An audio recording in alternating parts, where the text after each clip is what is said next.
Vamos agora de Congresso Nacional. Nós entrevistamos hoje dois líderes aqui, o líder do governo, o líder do PT na Câmara, Lindeberg Farias, e também o líder do PL na Câmara, Sóstenes Cavalcante. Ambos falaram sobre projetos importantes que vão ser pautados lá no Congresso Nacional.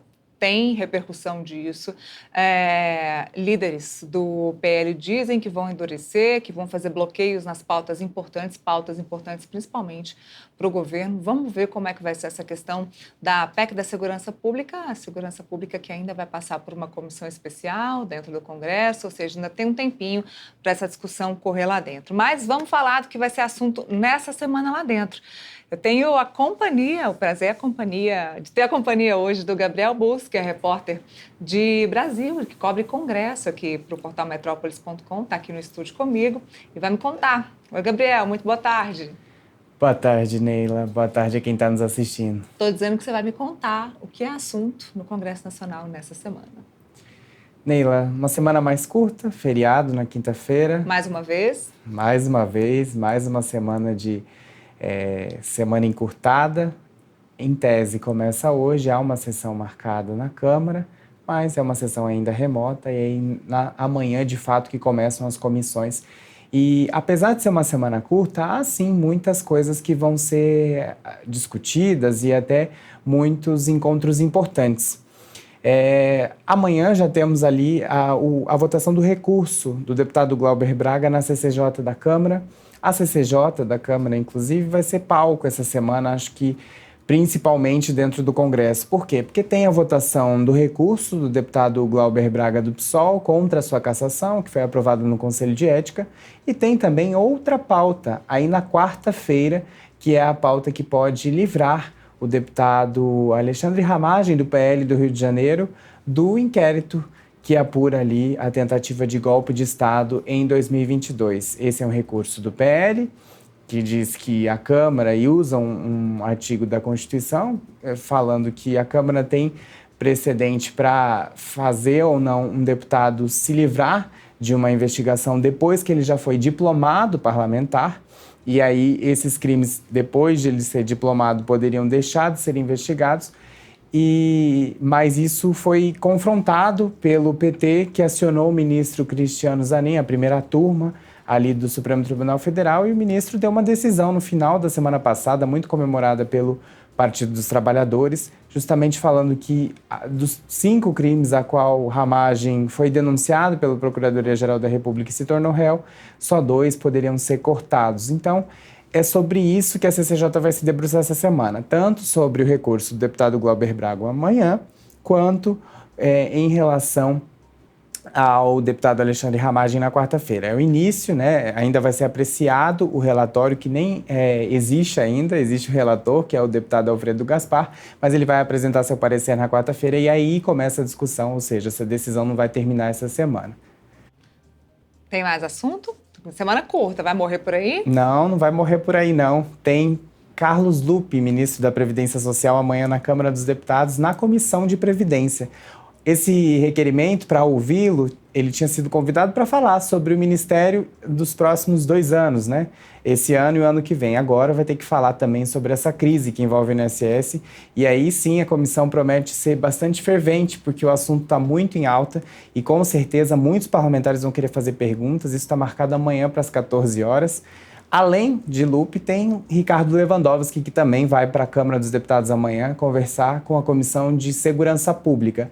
E aí sim é ali para dizer sobre as prioridades, claro, da sua pasta nos próximos meses e também sobre a PEC da Segurança Pública, Neila, que agora vai começar a andar dentro da Câmara. Hoje, o presidente da CCJ, deputado Paulo Azi, do União Brasil da Bahia, escolheu o relator, que é o deputado Mendonça Filho, do União Brasil, de Pernambuco, ele que é um opositor do governo. Vamos ver como ele vai dar esse parecer, lembrando que a CCJ só tem o poder agora, nesse momento, de dizer se o texto é constitucional ou não, ou seja, o relator não pode mudar nada do que o governo está propondo nesse momento. Essa discussão sobre o teor do texto vai ficar para a comissão especial.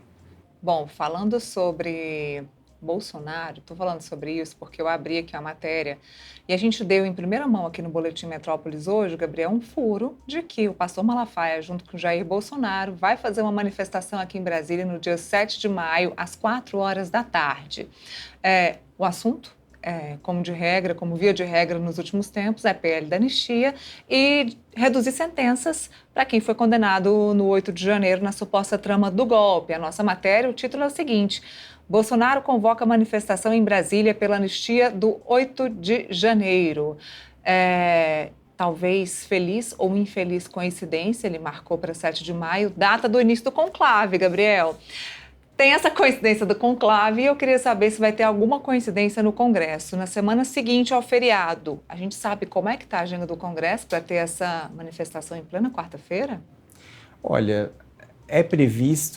está prevista para essa semana ainda as instalações das comissões mistas, que vão analisar as medidas provisórias do governo, mas é bem possível que elas fiquem para a semana que vem, porque o Congresso essa semana está caminhando, obviamente, como eu falei, tem coisa para acontecer, mas não é uma semana também tão lotada. Essas comissões estão marcadas para amanhã, mas elas devem ficar para a semana que vem. E tem, claro, talvez uma necessidade da oposição de tentar ali parar o debate em torno disso, porque na semana que vem tem a previsão da instalação comissão especial do imposto de renda. E aí sim há um temor político de que, com o início dos trabalhos em relação à comissão especial que vai analisar o imposto de renda e o aumento e como vai ficar a questão da isenção do imposto de renda, o debate se debruce muito sobre isso e acabe outras pautas, como a anistia, que foi até aqui uma pauta justamente porque o Congresso está ainda caminhando a passos lentos desde que o ano começou. Então, há uma preocupação, imagino eu, da oposição em relação à pauta, porque uma vez que outros assuntos que são relevantes e de peso, como o imposto de renda, começarem a ser debatidos, talvez a oposição fique um pouco esvaziada no seu discurso em relação à anistia.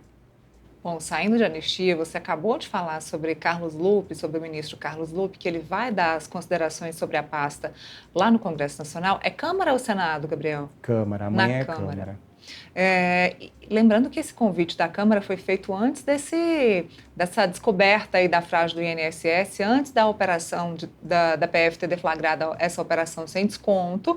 Então, mais uma coincidência, coincidentemente o ministro vai ir até a Câmara dos Deputados, certamente vai ser metralhado, alvejado de perguntas sobre a farra do INSS. Estamos falando sobre o assunto porque tem matéria também nova no nosso portal, eu estou abrindo aqui, isso porque tem um vídeo onde o ministro Carlos Lupe admite nessa segunda-feira que levou algum tempo para apurar o esquema de descontos indevidos sobre a aposentadoria do INSS, mas afirmou que a pasta vem atuando firme para combater as fraudes. Falou na abertura da reunião do Conselho Nacional da Previdência Social na tarde de hoje, na sede do Ministério. A gente tem o vídeo, produção?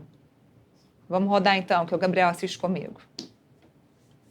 De 2023, se começou dentro do INSS, que é uma autarquia independente, a se fazer a verificação de todas as denúncias apresentadas, que não era a primeira vez. O 95 recebe toda hora uma denúncia de alguém que se sente enganado, de alguém que diz que não autorizou, não só associativista, mas também de consignado.